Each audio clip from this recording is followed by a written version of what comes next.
Okay, I have 7 minutes. Everybody's ready? My time is going to start now. So, we're going to be affirming the resolution that the U.S. states should forbid zoning rules that limit residential construction in urban areas. So, for quick definitions, we're going to be defining an urban area as the region surrounding a city. Most inhabitants of urban areas have non agricultural jobs, and urban areas are very developed, meaning that there is a density of human structures such as houses, commercial buildings, roads, and bridges and railways. We're also going to be saying that this is a policy round based on the word should in the resolution.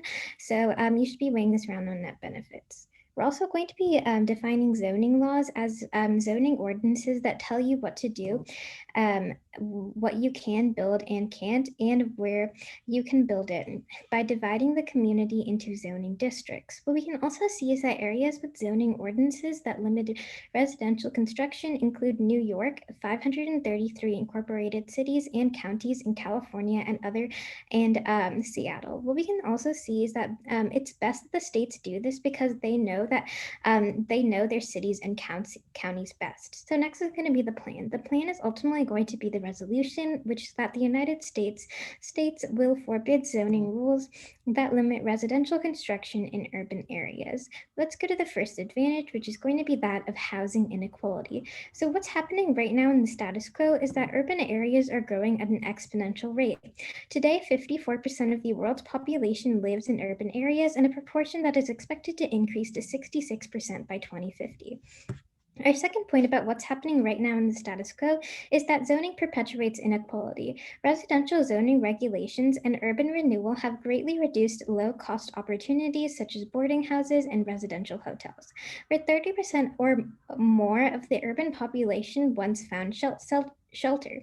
A study by Los Angeles demonstrated that single-use commercially zoned blocks in LA have crime rates that are 45% higher than similar blocks that include residential uses. What we can also see is that cities that have adopted this policy, such as Seattle, had seen that 65% of the entire city is zoned for single families, meaning that it's actually illegal to put apartments, duplexes, triplexes, or any kind of housing in those areas, making it very hard for single families to actually get access to their homes. So let's go into the links, or what is happening right now in the or let's go into the links, which is like what we can see after the plan is actually passed. So when the plan is passed, what we can see is that there's going to be a significant decrease in homelessness and crime. By repealing zoning laws in many cities, this will allow a greater variety of housing to be built. This will also provide low-income workers with the opportunity to find housing closer to work and reduce their travel expenses. So we can see is that this is going to be uniquely good for people that don't have homeless houses right now because of these zoning laws. And what we can also see is that it's going to be really important for people of low income and that people that are in poverty right now.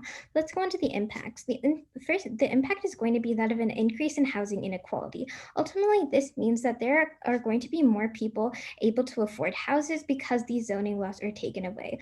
Ultimately, this is going to lead to a decrease in homelessness and poverty. These are going to be the most important impacts because they are structural. What we can see is that once somebody is in poverty, they are 11 times more likely to have their children in poverty.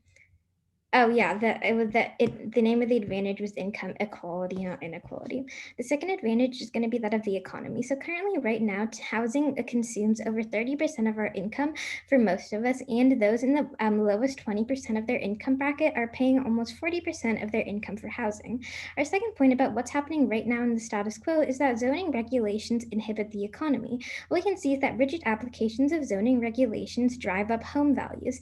Then, when a downturn occurs, homeowners who find it difficult to sell because of their artificially inflated value of their home abandon their homes, but they still may up paying to cover any difference between what the home eventually sells and the mortgage note. What we can also see is that the growth of economic rents is extracted due to land use regulations have been significant. In the 1990s, final sale prices were on average about 33% higher than construction costs, and the cost of regulations also reduced the supply of homes, which drives up the cost of existing homes that are on the market right now. So what we can see is this these zoning laws actually inhibit the amount of construction of housing in the status quo, which is going to be really, really bad because the less houses that are on the market means that the higher the housing prices are, which is ultimately going to be really bad for people that cannot afford housing.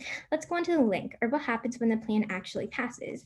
By increasing the amount of housing due to taking away these zoning laws, we lower the costs of other housings. Ultimately, what we can see is that we're going to be increasing the housing market and the market, which is ultimately going to be increasing the overall economy by increasing the amount of construction of these homes after the plan is passed. We're going to be decreasing the actual price of these homes, which is ultimately going to be really good because more people are going to be able to afford housing. Our second link is going to be that we also increase in construction. This is going to lead to more disposable income for people in these jobs because they're ultimately going to get more work once construction is increased, which is just going to lead them to have the ability to increase their overall income. Our second point here is going to be that when the supply of housing is increased, job opportunities are also created by craft workers and laborers in the housing industry. This leads to better job opportunities and an increase in the amount of construction of housing for those who need it.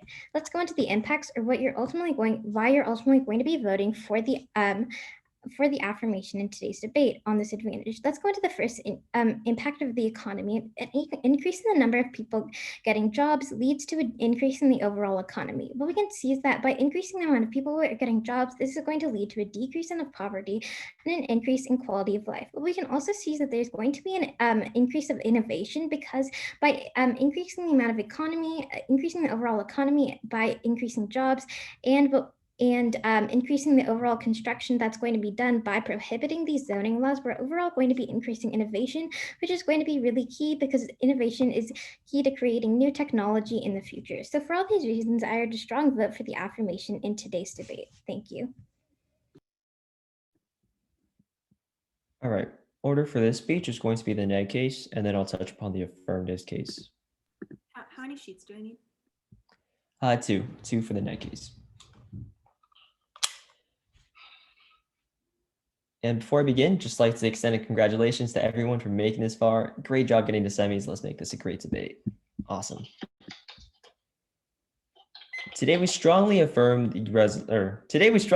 the resolution that U.S. states should forbid zoning laws that limit residential construction in urban areas. Let's go into our first disadvantage, and this is going to be on density. So the thesis we're making here is that forbidding zoning laws would increase density in urban areas, which has several disastrous implications for the people living in those areas. So let's go into the specifics here. First of all, what is happening in the status quo? Three things. One, currently zoning laws are the reason why housing in urban life is suitable because they decrease density requirements. The fact that these houses have these spacing requirements and are increasing the amount of people living in the same amount of space means that density is kept under control. But second of all, we see that the amount of accessible water, energy, and waste removal capabilities for urban areas is limited in a specific area. And that's going to be key later on in this argument. And third of all, right now we see that the zoning laws are key to preventing mass crowding of residential areas in a residential space. So what does the plan do to change this situation?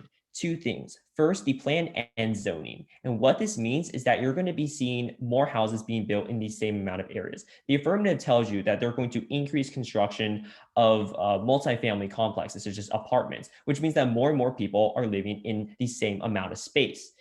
This ultimately increases construction, both the amount of people living in the areas and the amount of houses and services that would need to be provided to the people. Now, increasing density has several implications for the people living there. First, intensive urban growth can lead to greater poverty with local governments unable to provide services for all people. Once again, remember that water, electricity, all of these things are limited, and they're not an unlimited resource. So the government has to allocate them efficiently. But the fact is, when more and more people are living in these same areas, this allocation, these services are not going to be as good as they are now. This can lead to worse air and water quality. It can also lead to insufficient water availability for these families, which increases the price. It's simple economics here. With greater scarcity, the price increases. Moreover, it can lead to an undersupply of energy that is unable to match the demands of all these families in these areas, which can further increase the energy and increase these utility costs for these families. And it can also lead to waste disposal problems, which is bad for public health and sanitation. But another implication of increased density is that of environmental health. We see that car exhaust produces elevated lead levels in urban air. So when you see more and more people living in these urban areas and driving around, that increases pollution in the air, which can ultimately lead to worse air quality that causes lung disease. Moreover, large volumes of uncollected waste create multiple health hazards for people. So this goes back to the point about public sanitation, and urban development can magnify the risk of environmental hazards such as flash floods and fires. When you have more people living in an area, fires can pose a greater risk and can put more people in danger. There's a couple of impacts here. The first is going to be that of quality of life. When you increase density, the quality of life for everybody living in these areas decreases. Moreover, it can lead to greater poverty as you see increased cost of utility services, which can put people into this, so they don't have enough money for other key things like food, shelter, and water. And poverty has been shown to decrease someone's lifespan and increase suffering as well. Let's go into the counterplan. The counterplan is that the states of the United States should forbid zoning laws that limit residential construction on commercially zoned properties. Once again, US states should forbid zoning rules that limit residential construction on commercially zoned properties. Team, put it in the chat if that is helpful. On to some competition. Don't let the affirmative come up here and tell you that they can do both the plan and the counterplan at the same time. Two reasons. First, functionally, you can't do both because the counterplan is limited in its scope to commercially zoned properties. We're only removing zoning laws in a specific subset of cities. At the same time, a key part of the counterplan is to preserve the existing zoning laws in non-commercial urban areas. But second of all, it's preferable to just do the counterplan alone because doing both would also link into the disadvantage, increased density, and we want to avoid that. We just want to do the counterplan alone. So let's go into solvency for the counterplan. First of all, there is currently plenty of available land on commercially zoned lots in states with housing shortages such as California. The issue is that commercial zoning laws prevent residential construction on these empty lots, and all of this unused space goes wasted. Basically, this means that there's a lot of unused land that's zoned under commercial use. And because zoning laws prohibit residential construction, all this land is just sitting as empty lots around the city, not being used for commercial uses. The city of Los Angeles is one of the few jurisdictions in California that allows 100% residential developments in commercially zoned lots. And for that reason, they are also a leader in California's housing production. So we see that there is historical empirics that can back up the efficiency of this counterplan. Now, there's a couple of net benefits to the counterplan. First of all, it's going to solve for the affirmative's claims. Both of the advantages the affirmative provides you relies on the fact that their plan is going to decrease the housing shortage by increasing the supply of housing. The counterplan does that as well, because by increasing construction on these residential areas, commercially zoned plots, we're able to build like more apartments, for instance, more zoning more apartments, more duplexes, et cetera, that increases housing supply. But the key thing about the counterplan is that it avoids the impacts of the disadvantage because we're not putting more and more people in the same space rather we go to new spaces and develop housing there. So we're actually not increasing density to the same level the affirmative is. So any risk of the disadvantage, any risk that the plan is going to lead to increased density means that the counterplan is going to be a preferable policy option because it solves the affirmative while avoiding the bad things of this density. Let's go into the affirmative's case. First of all, on their argument about housing equality, they tell you that zoning leads to inequality. Our response here is that the quality of houses that a ban on zoning creates in residential areas are going to be worse. There's lack of sufficient The light just came on. Okay. Whoa. There's lack of sufficient water and energy in these areas, which perpetuates inequality because low-income families are made to live in these in these worser conditions, which can exacerbate inequality in that area. But let's go into the specifics of what the plan does.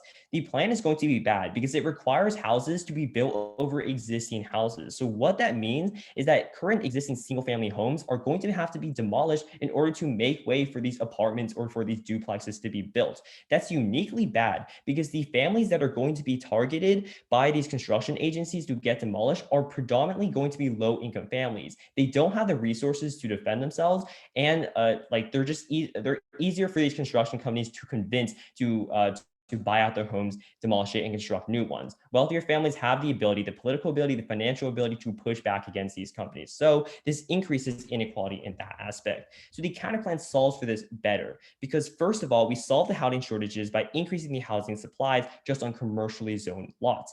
But the counterplan is uniquely better because it doesn't mean that existing homes will have to be demolished. Let's go on to their second advantage about the economy.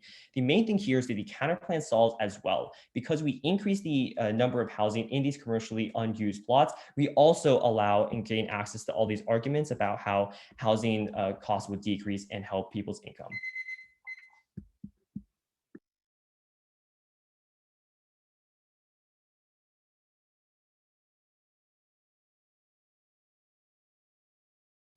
All right.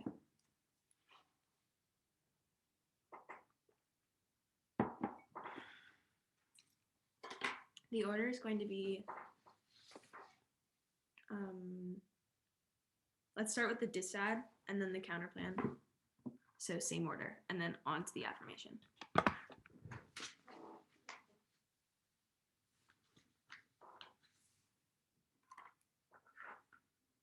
Everyone ready? 8 minutes on the clock. My name is Lucy Barretto. I'm the second affirmation speaker. My pronouns are she, her, hers. And I just want to echo Thomas and say congratulations to everyone. Starting time now. Judges, the overview on the disadvantage is that it's non-unique, which means it's happening already in the status quo, and it's not a result of the plan. First, look to the fact that they're advocating about density. Cities are already growing. Amy reads you a specific warrant that says that urban areas that include towns, not only cities, are growing at an exponential rate, and 54% of the world's population live in urban areas. That means density is increasing inevitably. Density has been increasing no matter if there are zoning laws or if there aren't zoning laws. That means the only thing we can do is either let those people who are coming to cities as density increases provide housing for them, or not provide housing for them because of zoning laws. And what the affirmation aims to do is to provide housing for them. In turn, we can decrease poverty. So let's look at their disadvantage, which ultimately shouldn't stand because density is not a result of the plan, it's already happening. They tell you that zoning in urban areas is basically what makes life suitable. But first, we can see that that's not true. The reason why there's zoning in urban areas is so that they can create strip malls and clearly commercial streets where people can shop only, right, and spend a lot of money. That's the reason why they have residential zoning. It's not because like they're trying to make life suitable. The government ultimately doesn't care if a bunch of people are packed into an apartment building. We already see that in places like San Francisco, New York, Los Angeles, even Oakland. So at that point, the only reason why they're zoning is to make room so that there can be more commercial areas.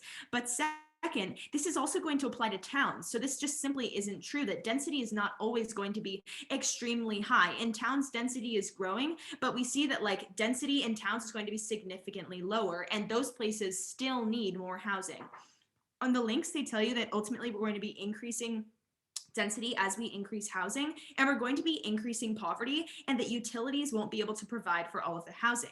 First of all, we can see that towns are growing already, and towns growing is increasing their economy, right? Which means they can spend more money on utility services. So the fact that we're increasing housing means that most of the people in those housing areas actually have more disposable income, because it's proven that if you just have a roof over your head, you're more likely to do economically well versus if you're like living on the street. This means that cities are making more money by having more housing. That means they can actually provide for them and provide the infrastructure needed, like energy. We can also also see that like water utilities apply here also. But also what we can see is that these cities already, if they say that cities are growing in density already, that means the issue is already there. All we can do is provide housing in order to help those people get back on their feet. Second, they talk about lung diseases and like how like a lot of waste in public areas is going to be bad.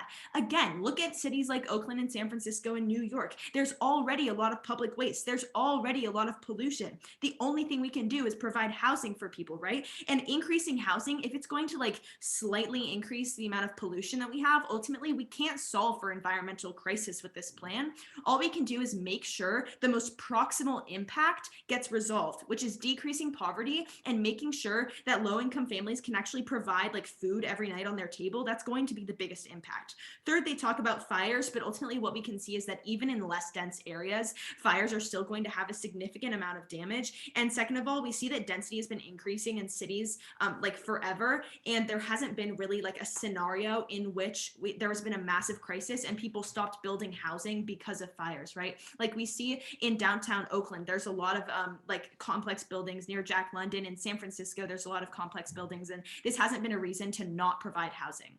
On the counterplan, ultimately, what they tell you is that they're going to do the exact same thing as the affirmation, except only do it on commercial areas so that you can build on commercial areas.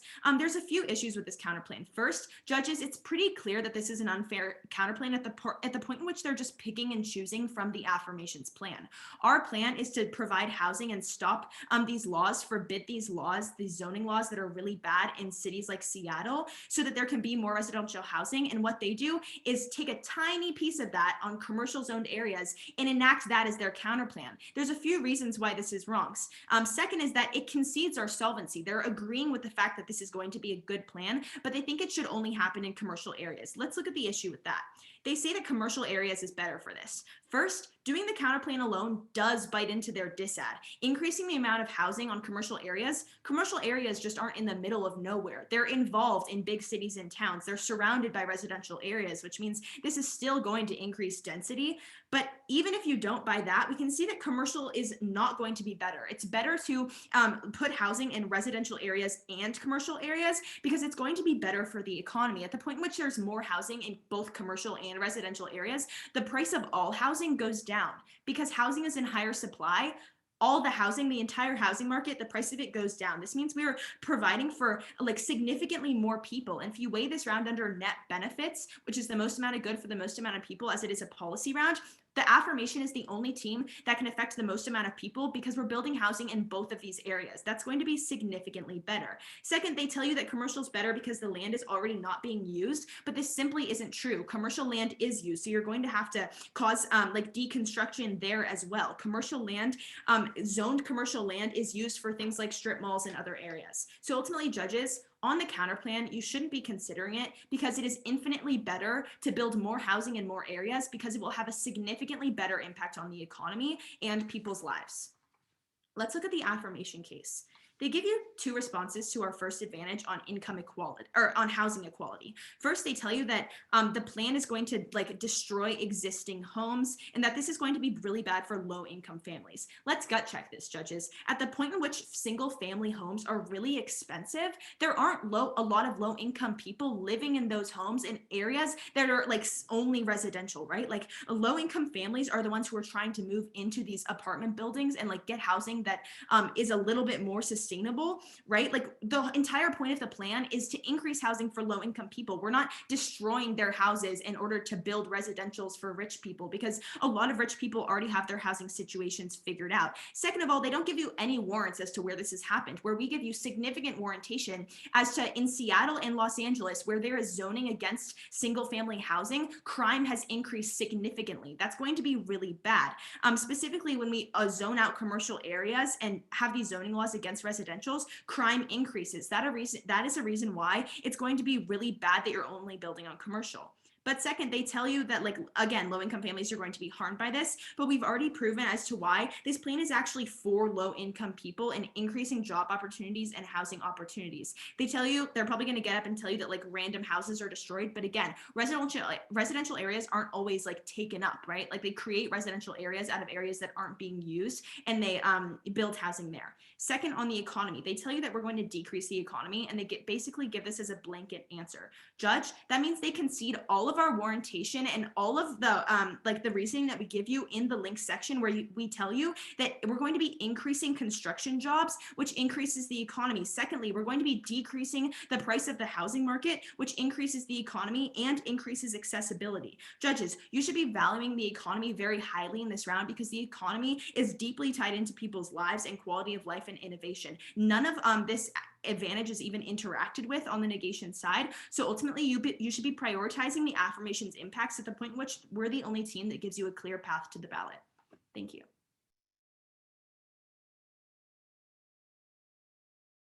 All right.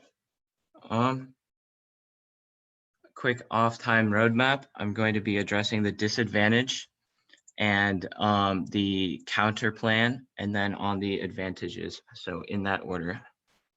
So again, my name is Ting Yang. I'm the second speaker. My pronouns are he, him, and him. And congrats to all. So with that being said, my time starts now. Today, we strongly negate this resolution. So on the overview of our disadd of density, they basically give a lot of defense about how it's saying, oh, it's non-unique. Cities are already growing, and urban areas are growing exponentially. Density is already increasing no matter what. Well, we have three responses here. First response is density is not non-unique. The first response is zoning is key. Even if density is increasing, the residential zoning laws implemented in the status quo is preventing housing from being overcrowded in a specific area. So if you have a block of housing, you're not going to have 40 houses on that specific block. You're still going to have 20. And that's key, because that means that all those houses have the key energy demand, energy supply, water supply, and all of those things that a block of land can give them. The second response is density increases proportionally to the supply of housing. When you build more houses in an urban area, more people come, and so that is the response to how they uniquely cause more density to happen. Our argument is density can always get worse. The plan does exactly that by building more apartments in an already occupied space. So on our argument about how zoning laws prevent mass crowding of residential housing in the residential area, they say that zoning laws are to benefit businesses, and basically that governments care about the houses that are being built in residential areas. You know why? Go ahead. At the point in which there are homeless communities living in tents because there is no housing, and that creates density, why is creating more housing going to be a bad thing? Because when you create more housing, you signal the fact that, oh, we have available space. So other people from rural areas that haven't existed from those urban areas come. And that is uniquely increasing the density of these cities that already can't be taken, since they already have those massive homeless problems. So our response to like how the government cares, our argument is that the government, our response to their argument about how the government doesn't care is the fact that we're going to say that the government does care. It wants people to buy their houses. If they can't provide adequate electricity and water for those houses, they're in big trouble. So moving on to our links. So basically on our first link of residential density, they say more taxes means that the government can provide public services. That argument falls because they concede a key argument that my partner makes, when he says that in a specific area of land, the amount of energy and water that it can provide is limited. It doesn't matter how much money the residents have, it is limited because it is a volume level of land. And when you have an increased amount of people living on that land, it is just unable to supply for all of the demands of those people. In addition to the tax argument, property taxes don't keep with the extra money local governments will need to have. Because these houses built have less market value, these taxes decrease. So Okay, so onto our other links about how, so they basically give a bunch of defense about how fires aren't a risk and people with a roof over their head becomes better, is just better financially. So first of all, on the argument of fires, basically fires, even though there's a huge problem, they become massively more dangerous when there are like 40 houses on a block when there was originally 20. That means that more people living in that block, if a fire happens, will have a higher risk of danger and death and all of those things. So basically, like they uniquely cause more houses on specific land areas when those land areas were able to function fine because of the zoning laws. So when more houses are built in these land areas, you amplify all of the arguments my partner makes about how you have poor water, air and water quality, you have poor environmental health, and things like fires get exponentially more dangerous. So on the counter plan, so the first argument about how it's unfair and that we basically pick out of a little part of their plan. So our response to this is that it is a valid alternative policy option. There's two arguments here. The first argument is it forces the affirmative to explain why ending zoning laws in urban areas and urban residential areas is uniquely key. The second argument is that the affirmative still has a lot of ground. Our counterplan doesn't take literally any of the ground that they had in their first two advantages on residential areas specifically. The fact that they are able to respond to our points means that the counterplan has not impacted their ability to debate today. This is not a voting issue. And our third argument is that when we are envisioning as policymakers, we need to focus on real world policy. And in real world policy, these distinctions matter, and that is the most educational. So on the argument about how we concede their solvency, we don't concede their solvency because we say that there is a much better plan. There is a much better plan, counter plan out there that doesn't bite into the disadvantage of increasing density in specific areas of residential development. On the argument about competition, so they say that our counter plan bites into the disad. It bites into it a lot less than their plan does. So first of all, there's no need to demolish the existing houses in the residential areas. And second of all, we're already increasing the amount of space used rather than just the number of people. The third argument about how it's better for if we build both residential and commercial, they don't forbid the commercial zone properties because that is our counter plan. So don't let them come up and say that they also do that. And it also is not competitive. It also doesn't bite into the perm because again, their plan uniquely links into the disad much more than our counter plan does, while our counter plan also solves for all of the advantages that they create. So our counter plan is just functionally better on every single level. Onto their solvency, they say that commercial land is already used, and in response, we say that the land is not being used. Extend all of our evidence that there are many unused commercial lots. We cite the fact that there are many commercially zoned lots in states with housing shortages such as California, and these commercially zoned lots are not being used. There's a reason we can provide examples like Los Angeles, where they became the leader in California's housing production when they removed these commercial zones. It is because they have these access to these empty lots, and they are able to build more housing on these lots. So again, we have solvency there. We have provided empirics, and they actually don't have any empirics about how the commercial land is already used. Onto the first advantage. So in response to our turn, they say there aren't a lot of low income people in these areas because the prices are so high. And our response to this is that this argument basically assumes that no low income people live in urban areas. That's not particularly true because there are many people that have ownership of houses because their previous generations have developed in that area when the area wasn't already gentrified. And those low income families are the ones that are vulnerable to selling their houses because again, under their plan, you are going to have to demolish several residential houses to create more. It's just about it's about creating that extra space to squeeze in as many houses as possible. So you still have access to that turn about how low income people are going to continue to be low income. Second of all, the quality argument still stands. And third of all, we solve for construction because we also build houses. And for these reasons, vote negation.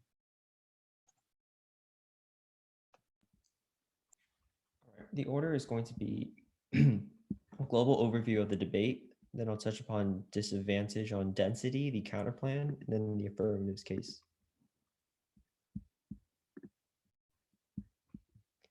Any risk that the plan increases density in urban areas and creates issues over public utility and safety means the counterplan will always be preferable to the plan. Both teams agree that housing shortage is a major issue, but we both provide solutions to address that. The counterplan also increases construction of new housing just on unused commercial plots. So more people have roofs over their head under the world of the negation as well. The reason why the counterplan is better is that it solves these problems without creating all this density and all the problems that come along with it. So let's go into the specifics in today's debate. The disadvantage is going to be key here. We're winning that increasing zoning laws in urban or decreasing zoning laws in urban areas would increase urban density. And there's many problems that come along with this. The affirmative is going to come up here in their next speech and tell you that density is already happening, but there's no reason why density can't get worse. Density can always increase. And as you build more and more housing, density gets even more and more dense. So that's exactly what the affirmative does by building more of these houses and more people coming to live in these urban areas. Now, there's two big issues with the plan that increase density. First, you're demolishing existing homes to create more housing. So single family homes, they're going to be demolished. You're going to build duplexes or apartments over that. So obviously more people are going to start to live on the same amount of land. Second of all, this is going to create issues with overcrowding. We tell you that when more people are living on the same amount of land, these scarce resources, such as public utilities with water, electricity, energy, are not going to be able to keep up with the greater demand. And it's simple economics here. When demand increases for these limited resources, prices will increase as well. So when you're looking at things such as water availability in these cities, waste disposal, energy, prices are going to increase for families in these areas because demand is increasing and the city has to be able to keep up with providing public utilities to everyone.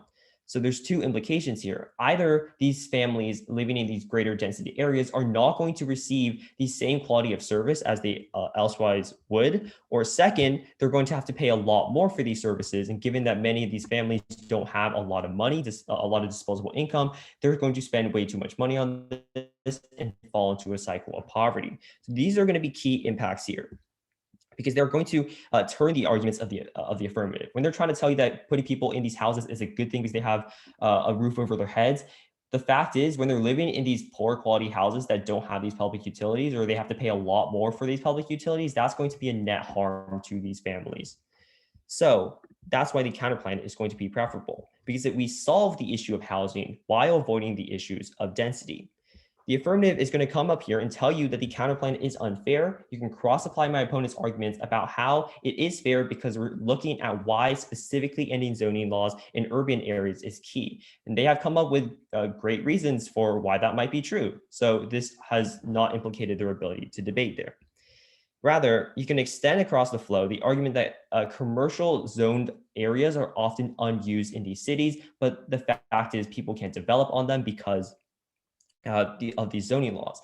The counterplan removes those zoning laws, allows these residential areas to be built, and with that, we increase housing supplies as well. More people come into the cities. They might come up here and tell you that the counterplan also leads to greater density. The fact is, density is two things. First, the number of people in an area and the amount of space. The counterplan is also increasing the amount of space that we're looking at, so it's not increasing density in that way. So on to the affirmative case briefly. On housing inequality, the counterplan solves this as well. The reason why this is uniquely bad is because the plan is going to cause existing houses to be demolished, which will disproportionately impact lower income communities, which increases inequality there. So once again, vote for the negation. The counterplan is a better option. Okay, I have 5 minutes and my order is going to be, it's just going to be a quick overview of the round overall. So I think you should be flowing this on a new sheet of paper, but I'll be going back and referring to our old advantages. So you should just have them near you. 5 minutes, everybody's ready. My time begins now. Ultimately, Judge, you're going to be voting affirmation in today's debate because the plan will always be infinitely more preferable to the counter plan. Let's go on to the main point of clash in today's debate, which is ultimately going to be the plan versus the counter plan. Judge, you're inevitably going to be voting for whichever team can provide you the most amount of reasoning and the most amount of warrants as to why their world will inevitably make housing more affordable and make the economy better. And I'm ultimately going to be proving to you why the plan is always going to be better than the counter plan. Judge, they can see one of the main points that Lucy makes in her speech, where she talks about how commercial space will always be limited. What we can see is that like commercial space is currently being used for things like strip malls and other places. So right now, what we can see is that commercial use will never be able to work in the long term. Ultimately, Judge, what the counter plan is going to be doing inevitably is only going to be solving for the economy in the short term. What we can see is that because commercial areas are always going to be commercial areas is never going to be like are always going to be limited because there's never going to be an infinite amount of space in commercial areas. We can see that they can't actually solve for the economy long term, and they can't actually provide enough housing for people that are going to be living that are going to actually need these houses. Okay, let's go on to the point about the economy. Ultimately, the counter plan is not going to be helping the economy, and the plan is probably going to be helping the most amount of people decrease their homelessness and increase the amount of quality of life, specifically to jobs. I'm going to be rereading you something that I said specifically in my first speech. We give you, this happens in our link scenario, and we specifically give you reasoning as to why repealing zoning laws in many cities will allow a greater variety of housing to be built. Ultimately, this will provide low-income workers with the opportunity to find housing closer to work and reduce their travel expenses. At the point where they concede this is going to be very, very key because we give you reasoning as to why living in these urban areas is going to be ultimately key to the economy, because it will inevitably lead to more jobs. Ultimately, what we can see is that urbanization is going to be key to the economy. We give you reasoning as to why this is true, and we give you reasoning as to why having this specifically happen in urban areas will ultimately lead to the most amount of people getting better jobs, getting better jobs. Also, what we can see is that we're inevitably going to be counteracting their point about like utilities that they make on their disadvantage about like population density, because we're actually going to be increasing the overall economy of urban areas by giving more people housing in these specific urban areas. What we can see is that we're going to be giving them more construction jobs, and we're also just going to be giving them better access to like stay with their jobs, because they're going to have places to live in these urban areas. So at the point where we're going to be increasing the residential economy, this is going to give these towns the ability to provide the population for better utilities. Ultimately, this is going to be really key because it'll counteract the entirety of the negation's case. If you buy that the affirmation is going to be at least increasing the income and the economy of these small like urban areas, you're ultimately going to be buying that the amount of utilities that they use is going to increase, which ultimately counteracts the entirety of the negation's point about population density. Ultimately, we're going to be proving to you why the counterplan is going to be much worse with the affirmation. One, because they cannot solve for the economy. Two, because the plan can actually solve for the economy and increase the amount of utilities. And two, that fact that we can actually solve for homeless people. Let's go on to population density really, really quickly. This is ultimately the argument that the negation goes for, but at the point where one, we're going to be increasing the amount of utilities because we're going to be increasing the overall economy, we're going to be doing this too. And what we can see is that the counterplan literally links into this disadvantage. They give you reasoning as to why density is really, really bad, but they're actually increasing density themselves. If you buy this argument, you're buying the counterplan is bad, and you're buying that it links in, because they're going to be increasing the amount of people that goes to these commercial areas, which are near urbanized areas. So if more people go to commercialized areas and more people go to urban areas, this will inevitably lead to more population density, which is going to be much worse in the world of the negation because they cannot actually solve for the economy. Ultimately, what we can see is that the affirmation is going to be the only people that can solve for population density in the first place. So at the point where the counterplan is going to link into their disadvantage about density, you're not going to be voting on this either. And even if you don't buy why this density is non-unique. We give you reasoning as to why people are going to be moving into urban areas in the future. We give you reasoning about like why millions of people are flooding into urban areas in the status quo. So the best thing that we can do is create housing and create like communities in urban areas specifically, because it's ultimately just going to lead to the most decrease in homelessness, which is going to be really key at the point where the affirmation is going to be solving for the economy better, and the counterplan will always be inevitably worse than the plan you're voting after in today's debate. Thank you.